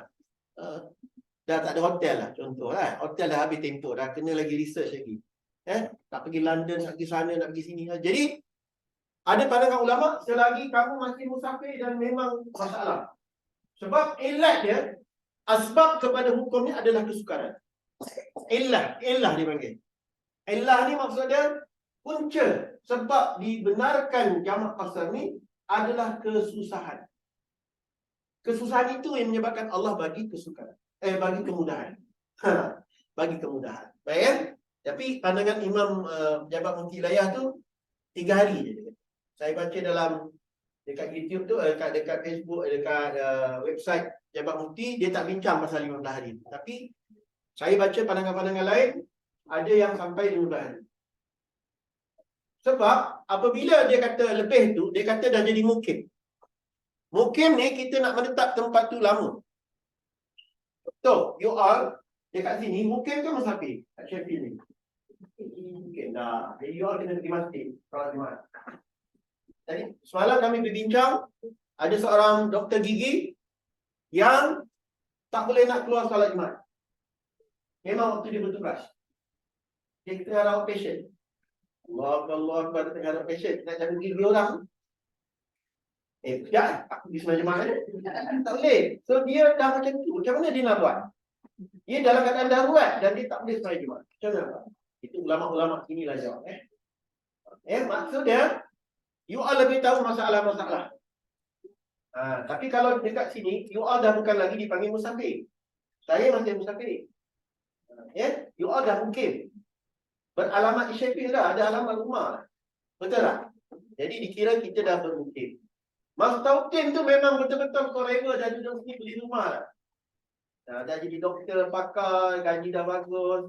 Dapat benefit macam-macam memang Mas Tautin. Alamat betul. Tak main dah. Gombak ke, beling tak ada dah. Itu mana? I duduk London. Kew Garden. Oh, gitu lah. Dah memang duduk kat London lah. Tak main lah kat apa? Universal ke beling tak ada. Semua London. Slang pun dah jadi London. Okey. Okay. Bila kita di masjid, tiba-tiba dekat Spain, imam tengah sembahyang isyak 4 rakaat. Kita nak musafir jamak qasar. Kita nak ikut imam ke kita nak buat grup lain kat belakang? Allahu Akbar. Jadi kita kena ikut imam, itu lebih afdal. Okay? Kalau tidak mereka pun pening dengan kita. Ini sebenarnya apa ni dua imam kat belakang pula. Jadi kita solat ikut imam 4 rakaat ditambah dengan 2 rakaat lagi baki dia maghrib, 3 rakaat maghrib. Tengok keadaan. Tapi kadang-kadang dekat sini orang tak biasa tau tengok dia sembahyang jamak qasar.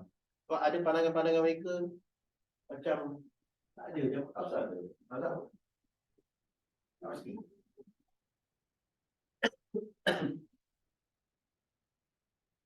Nak berhentilah ada question and answer Okey, orang mukim, okey tak apalah.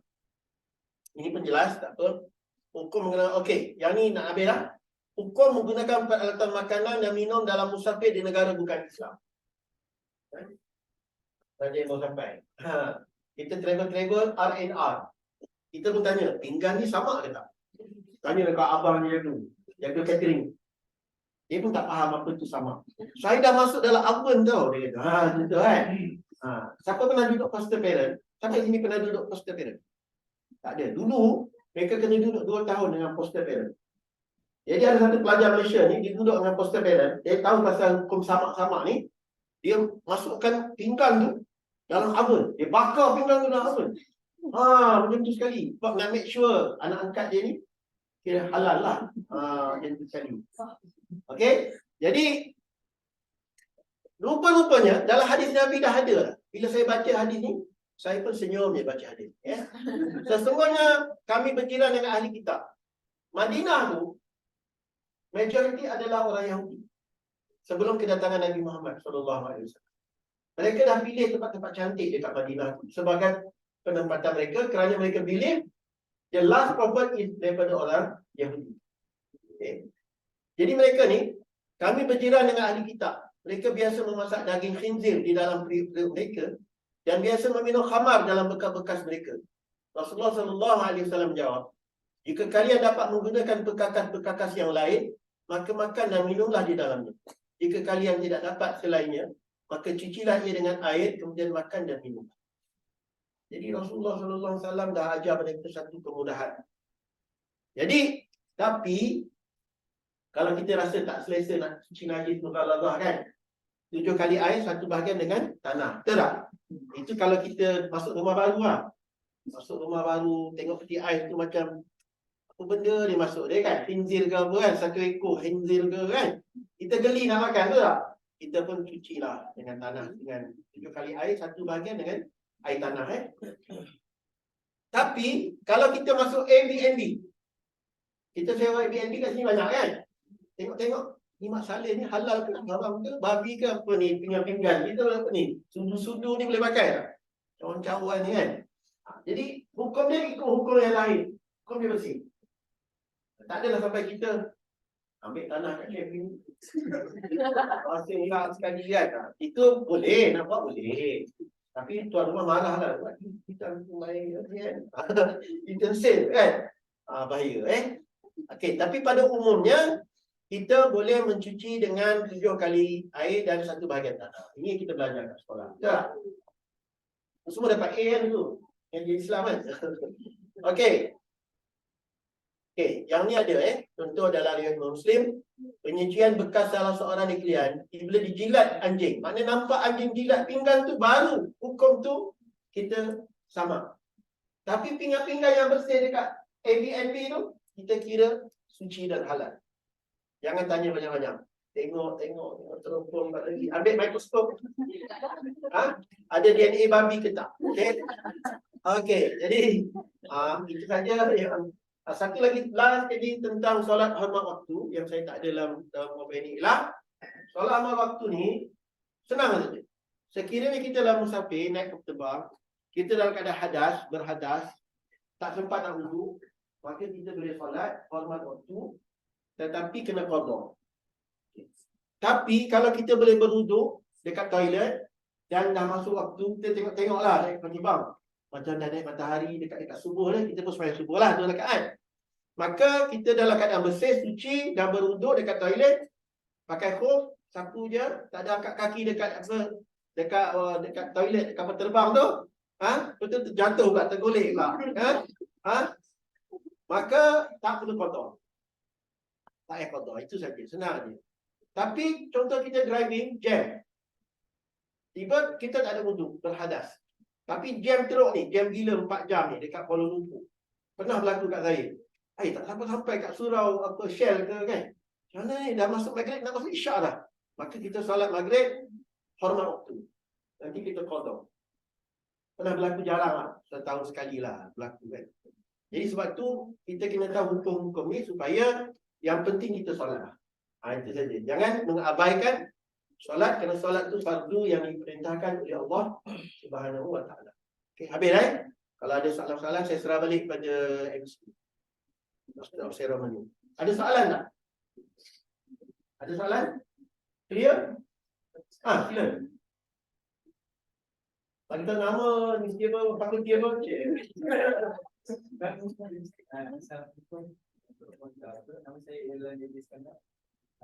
Universiti of April menjadi pas RKS. Kalau contohnya saya dari Malaysia naik kapal terbang, saya waktu masuk Johor itu sampai ke sini naik luar negara belum masuk lagi Johor. So patutnya saya solat betul pada Okey, sebab kita undur ke belakang kan? boleh. Kalau kita dah tahu kita undur ke belakang, solat zuhur dekat Sheffield je lah. Dekat Manchester Airport lah kan. Tak salah. Tapi kalau kita dah solat zuhur, masa kita hukum solat masa dekat Kuala Lumpur tu, kalau kita dah solat tak payahlah solat lagi. Dah settle lah solat kita tadi. Sebab dia solat berdasarkan tempat. Bila sampai Sheffield undur ke belakang 8 jam lah kan. Tiba-tiba belum masuk lagi kan. Macam mana nak buat Telinga paling kita Jadi itu bagi saya, kalau kita tak nak semayang, kita nak semayang dekat Manchester, Johor, masuk kat Manchester pun boleh, tak ada masalah. Tapi kalau kita nak solat juga sebab dah masuk Johor, lagi sikit. Contoh, kita dah masuk tempat menunggu. Tiba-tiba masa kita nak terbang, dah Johor dah masuk. Terus kita semayang jamak dalam kapal terbang. Dah settle lah kita punya Johor tu. Kalau nak semayang lagi, tu kira sunat. Dia kata, kita nak semayang 2 kali boleh. Kat rumah dah solat subuh. Lepas tu nak solat subuh lagi dekat masjid dengan imam pun boleh. Itu dikira sunat. Tak ada masalah. Soalan? Assalamualaikum. Saya Ali dari Universiti Afrika. Kalau kita musafir tu, kita boleh start jamak kasar bila kita start perjalanan ke lepas dah 2 malam. Okey. Sebenarnya kalau kita contoh nak musafir sebab susah nak macam orang perempuan, dia boleh jamak di rumah. Ada pandangan menggunakan jamak di rumah tapi tak boleh kosar. Tak boleh kosar. Dia macam yang pergi Tesco tadi. Orang perempuan nak bawa anak-anak, Allah susahnya nak sembahyang kan. Kita sembahyang kat rumah siap-siap 4 rakaat, 8-8. 8-8, 4. Kalau kita keluar, ulama khilaf. Keluar rumah tu sampai bye-bye azan tak dengar, lebih kurang macam tu. Dia kata sampai azan dah tak dengar, suara azan tu tak dengar atau dinding-dinding bangunan pun dah tak nampak. Bermulalah kita boleh qasar. Sepanjang 2 marhalah tu. Masa tu dah boleh qasar dah. Tak semestinya dah habis baru nak sekarang dah jarak dah terlepas dah lama tu. Baik baru boleh qasar. Tak ada. Sepanjang tu dah boleh qasar. Sebab kita dah kira musafir. Clear Okey, ada lagi? Sila.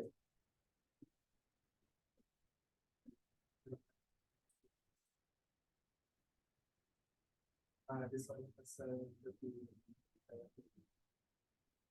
sebab dulu lah saya sama pelajar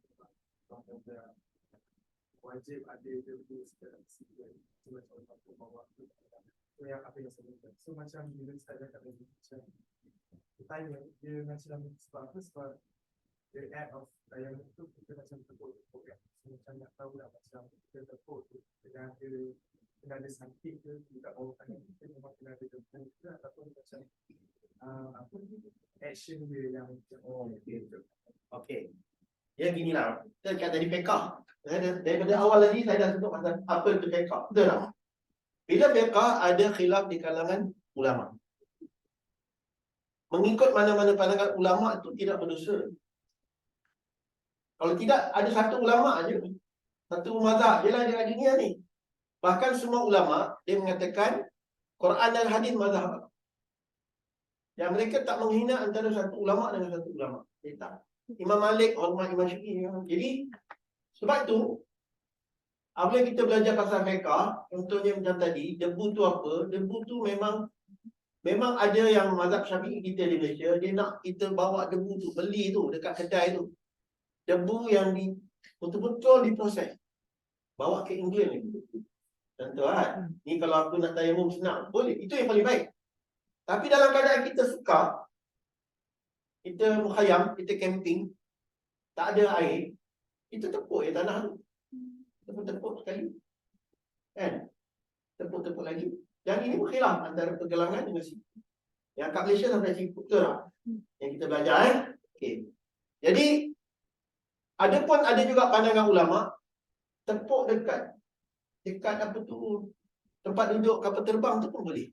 Belakang kawan ada. Ustazah lagi mengaji macam pandangan. Jadi Islam ni dia suruh kita sembahyang. Yang lain-lain tu semua dia akan tak sepakat. Sebab debu tu dia kata ada pandangan. Yang ni tak ada debu ni dia kata. Tapi kalau ada pandangan kata ni ada debu. Yang penting sembahyang. Jadi khilaf yang tak sepakat. Dindingnya ada debu. Jadi dia kata dia nak nampak debu tu seketut. Macam tadi Terbang-terbang. Saya pun macam tu salah. Bukan yang menyoal tu. Sebab saya pun macam tu juga. Tapi bila kita dalam realiti, mana debu aku nak cari dinding je yang ada. Dinding je lah. Kan? Yang penting kita solat. Yang tu tak ada khilaf. Solat tu syariat. Cara nak berwuduk, cara berwuduk, rukun wuduk tu sama. Tapi berbeza. Kat sini ke kat sini. Debu tu debu betul seketul ke? Ataupun macam ni. Macam tadi pinggan tu. Kalau kita tanya sebab mungkin ustaz tu dia tak nak pergi ke Sheffield ke mengembara ke dunia ke. Tiba-tiba dekat sini Airbnb ni mana nak makan guys. Pening kita duduk Airbnb kan. Kita tengok je bersih ke tak bersih ni. Kan? Ada tanah kat luar tu. Habis kan? Sama lah satu pinggan. Ini pinggan ni sama. Yang ni Pinggan tidak sama. Jangan. Kita gaduh kat situ lah. Jadi bagi saya, dalam Islam kita ambil pandangan yang sesuai dalam keadaan kita susah tu. Kita ambil pandangan yang termudah. Fiqh taisir dipanggil. Fiqh taisir, ulama bila dibagi pandangan, dia ambil yang paling mudah. Yang susah tu boleh nanti. Tapi dalam keadaan memang ada seketul tanah ke, ada kita boleh lah. Kalau tak ada macam mana? Itu kesusahan. Macam yang saya pergi Morocco tu lah. Saya tak pernah tengok orang pakcik tayammum dengan batu. Dia tepuk batu. Dia anggap batu tu ada debu. Dia pakcik tu apa? Dia butuh lah. Saya pun tak faham. Saya untuk macam cara biasa kat Malaysia. Buka token, masuk sejuk ni pasal darjah tu 4 darjah kan. Pakcik tu tepuk-tepuk je. Simple, terus bayar. Jadi sebab apa? Kita tak ada ilmu. Jadi kita kena belajar lagi. Bukan bermakna hari ni dah habis belajar, tak. Ini tak habis belajar lagi ni. Ini mukaddimah. So you have to learn by yourself. Tapi kita kena faham hukum syariat, fiqh, qanun. Fiqh tu ada ijtihad ulama, khilaf lah di kalangan para ulama. Jangan menyalahkan antara ulama ni ulama tadi. Sebab ulama dia based on, dia ada manhaj dia masing-masing. Manhaj Madinah Imam Malik. Lain sikit. Ini lain sikit. Okey? Boleh? Ada soalan lagi? Ada soalan. Nama saya Damia daripada University of York, study International Relations. Nak tanya, kalau kita solat dalam kenderaan, bila takbir tu kena hadap kiblat ke? Okey. Kalau tak, Okey. Tadi lewat ke awal? Awal. Okey. Sebab isu ni jadi khilaf di kalangan para ulama. Ada dekat satu penceramah nak pergi haji ni. Apabila hendak solat, hendaklah menghadap kiblat. Maka dia tunjuk cara tu. Kiblat mana? Dia pun pusing. Allah Akbar, betul. Taklah pening kepala. Atau dia sorang-sorang dia. Dalam ketebang, Allah Akbar. Sorang-sorang. Duduklah tu. Allah Akbar kan. Saya rasa, susah ni nak amalkan. Ya. Jadi sebenarnya, kalau dalam kapal terbang Saudi dia ada surau dia. Ada kiblat dia kan. Tu sini kan. Sebenarnya, kita niat menghadap kiblat. Itu je. Niat menghadap kiblat. Lepas tu kita solat macam biasa, duduk atas kursi kita tu lah. Angkat ni sunat dia.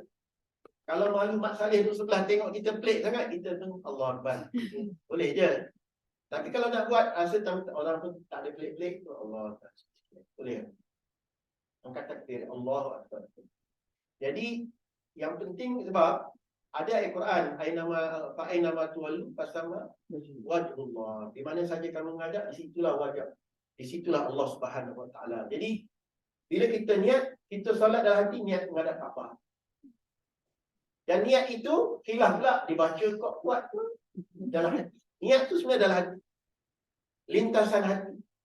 Sahaja aku mandi wajib, seluruh anggota badan aku batu. Allah Taala. Betul kan? Itu kita belajar kat tarikah. Jadi kita dah besar ni, niat tu dalam hati. Kan? Tak ada sebut. Sorry, orang sebelah Mak Saleh. Ini kepala kita kan? Kita baca dalam hati je. Simple. Mudah kan? Supaya tidak mendatangkan kesukaran. Jadi, isu tu selesai kan? Memang saya pun kalau boleh nak menghadap kiblat juga. Kalau naik kata orang Saudi dia bagi tahu. Kiblat tu kat situ. Kita nak sembahyang kat sini ke? Itu dia nak tak kursi. Kan? Jadi masyarakat, kesusahan. Jadi yang penting niat menghadap kiblat. Dalam keadaan normal, yes. Dalam keadaan abnormal, keadaan sukar, kita niat menghadap kiblat. Yang penting sembahyang, jangan tidur. Okey, ada soalan lagi? Kalau untuk yang kufrat, dia ada syarat ketebalan. Yang saya belajar dekat ulama-ulama dekat UK pun, dia tak sebut pasal ketebalan tu. Asalkan dia tidak nampak kaki ataupun terlalu jarang. Jadi kita pakai stokin yang orang perempuan kan, stokin dia pun biasanya tak nampak kaki kan. Sebab kita jaga aurat terang. Jadi memang itu boleh dah ya. Betul Prof. Kalau tidak susah kena beli tebal-tebal Pergi kat kedai, token tebal ada. Tapi kalau terlalu jarang tak boleh. Token kita yang biasa tu carilah yang macam menutup betul lah. Kira boleh lah. Yang tu pun asalnya bukan itu sebenarnya khuf tu. Asalnya macam sebut tadi adalah token kulit. Kalau macam para sahabat, dia pergi perang, dia tak buka kasut dia. Dia tengah pergi perang. Macam Hamas tengah perang. Nak buka token ke? Nak buntuk ke? Dia pakai kasut dia tu lah. Kan? Jadi mereka sapu je atas kasut dia. Asal kasut tu, tapi syaratnya kasut tu tak boleh dibuka. Kalau dah buka kasut tu, dikira khuf tu terbatal lah. Kalau dia kata kasut dia tu adalah khuf, dia pakai kasut, tak boleh buka dia. Ikat-ikat semua kan. Kalau kita mengembara ataupun kita pergi memburu, kita solat, takkan nak buka-buka lagi, kita sapu dia atas. Tapi syarat dah berwudu lah. Sebelum nak pakai tu dah berwudu. Kita anggap tu khuf. Jadi, yang saya belajar jangan jarang. Jangan nampak kaki. Nampak kaki. Tapi itu pun pandangan ulama-ulama yang barulah, yang baru. Allah Allah. Ada soalan lagi? Sila.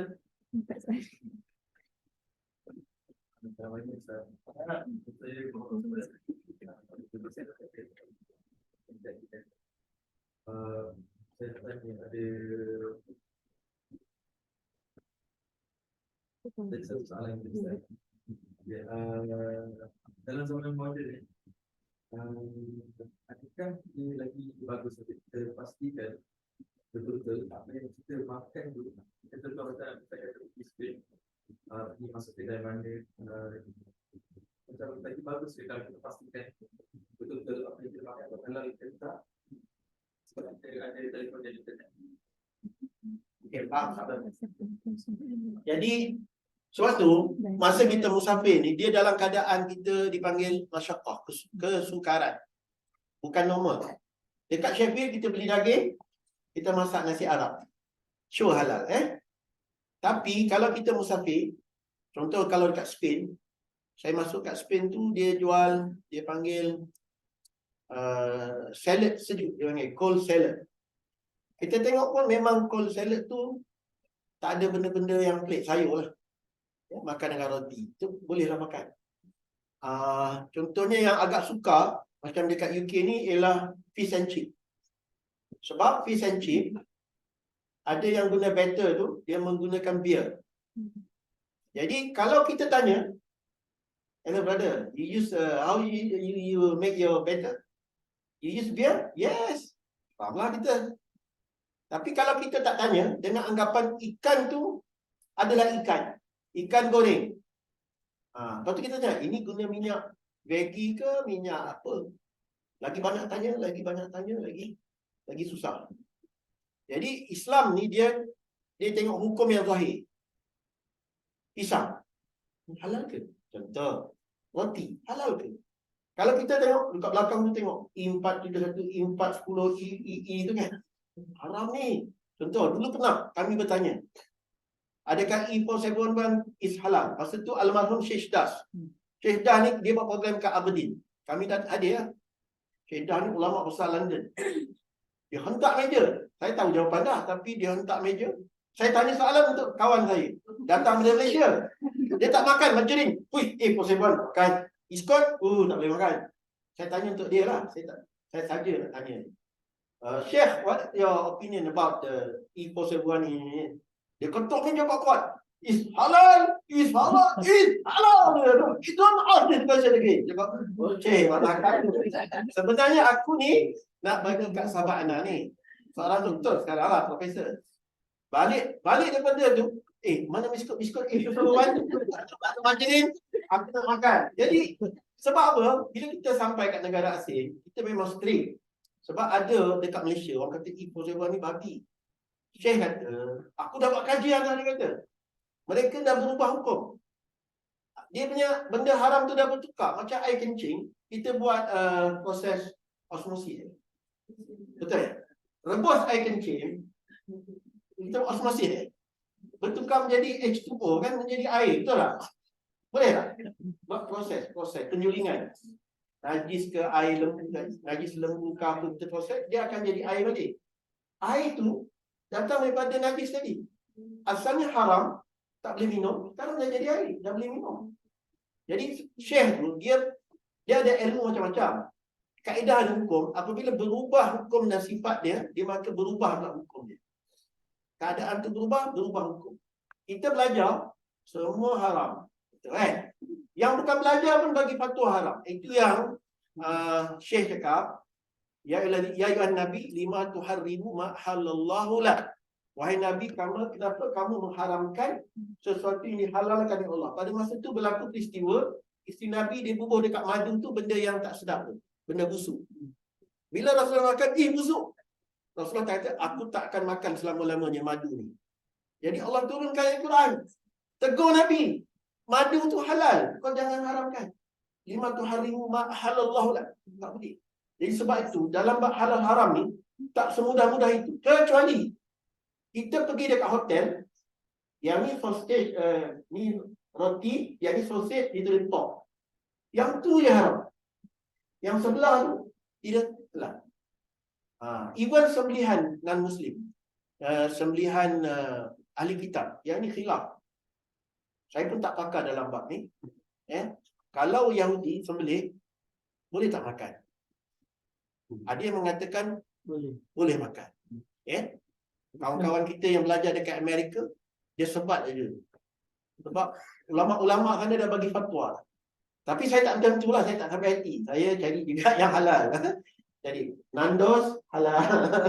Cari KFC halal kan. Dekat Oxford KFC dia halal. Itu Nandos dia halal, KFC dia halal. Senang hati kita nak makan.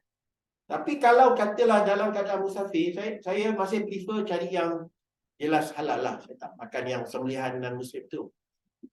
Tapi kalau dia Kristian, khilaflah ulama. Ni kitabi betul-betul ke Ustaz? Mereka ni Katolik betul-betul ke Katolik? Banyak pula kita nak siasat pula. Jadi memang, bila fiqah, dia akan ada khilaf. Cuma, mana kita nak pilih? Macam tadi kita senang je, biskut, tapi kita check jugalah. Macam crepes, kat sini ada yang ham kan? Kita nak makan crepes kan? Ham, dia kata. Ada setengah tu memang tak boleh makan. Tapi ada crepes yang onion and cheese. Kira halal lah, makan lah. Tapi kalau balik Malaysia, tak adalah masalah. Semuanya selesai. Ada chop halal Malaysia kan? Kita pun tak ada masalah makan. Okey, ada soalan lagi? Satu lagi. Sampai pukul apa dah? Nak habis dah? Tak tutup dah ya? Last question. Assalamualaikum Ustaz. Saya Muhammad Ahmad. Saya pelajar tahun 2 bersama dengan saya nak tanya penarifan kepada perkataan tempat kita bermukim. Adakah dia kira sebagai satu kawasan sempadan bandar ataupun dia kena rumah kita sendiri? Sebab ada orang yang berpendapat kita masih boleh jamak selagi mana waktu jamak tu ada dan selagi mana kita tak sampai kat rumah kita sendiri. So macam kalau kita solat dekat stesen minyak atau apa, jadi macam kita boleh jamak ni. Jamak kosar lah. Kalau kita contoh, kita pergi Tesco dan kita takut Zuhur terlepas, maka kita jamak takhir. Jamak takhir tamam dekat rumah 4-4. Tapi yang isu tadi tu contoh, tak boleh jamak lagi bila dah sampai rumah. Betul tak? So kita kena carilah mana aku nak semayang dekat mana? Stesen minyak lah kan, untuk kosar. Betul tak? Yang tu sama pandangan. Sebenarnya tak boleh kosar dah. Bila sampai rumah tu dah tak boleh kosar. Jadi apa kita buat? Kita jamak sempurna. Jamak tamam. Jamak 4-4. Kita boleh solat lagi jamak tu. Tapi sempurna 4-4. Qasar tu sepanjang kita musafir. Sebelum sampai mukim. Sebelum sampai rumah kita. Kalau dah sampai rumah, kita jamak tamam. Betul kan? Betul, Prof? Macam itu. Clear tak? Sebab saya pun sama je. Bila saya pergi dulu kat sini, naik bas, pergi Glasgow, London kan. Kita semayang kat mana-mana stesen kan. Bentang suat khabar ke, jaket kita tak Allah. Boleh dapat 2 rakaat tak? Tapi dah sampai rumah, dah jamak tamam. 4-4. Tak boleh kosar lagi. Dalam rumah, sama lah. Nak pergi Tesco pun tak boleh jamak kosar. Tapi boleh jamak sempurna. Tapi bila dah sampai rumah, jamak terakhir contoh kita sembahyang asar 4, zuhur 4. Dia hanya qasar ni semasa kita musafir. Itu saja. Wallahu a'lam. Okey. Boleh baca lagi ya. Further reading jangan dengar cakap saya je. Further reading dengar YouTube mana usul baca. Tapi pandangan dekat kadang-kadang mereka tak pernah bila negara. Jadi pandangan dia sangat keras. Jadi kita pun susah nak praktis Betul Kita nak praktis ni dengar share ni ustaz cakap tak boleh. Jadi kita pun macam mana aku nak apa? Nak tayamum dalam kapal terbang saya tengok sendiri. Tunjuk contoh lagi. Kena berdiri lagi. Allah Akbar betul dulu. Dia kena takbir dalam berdiri menghadap kiblat. Allah Akbar. Duduk tak. Jadi kalau kita itu pandangan dia. Sebab dia nak cuba memenuhi syarat-syarat rukun tu. Rukun solat tu. Itulah masalah. Jadi saya mengambil pandangan-pandangan yang ulama-ulama kita yang solat tu duduk macam duduk dan tak perlu qada. Kalau kita dah berwuduk, solat duduk dekat dalam terbang, tak perlu qada. Itu pandangan yang lebih taisir lah, lebih mudah. Kalau nak qada, kita dah letih, dah sampai Allah lupa dah. Yang sembahyang pun dah tak sembahyang. Jadi lebih susah. Baik kita solat dalam terbang. Wallah. Okay, saya sudah balik dia.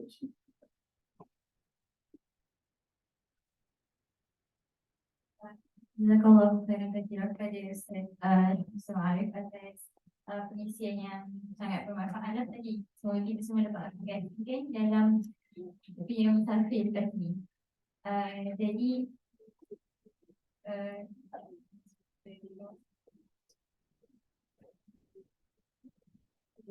nanti akan ada feedback form. Saya minta yang hari-hari ini untuk tolong isi. Seterusnya saya ingin menjemput Hazmi, wakil daripada Samsa dan juga Razi, wakil daripada Iman UPE untuk sampaikan token of appreciation kepada Ustaz Syamsul Arif.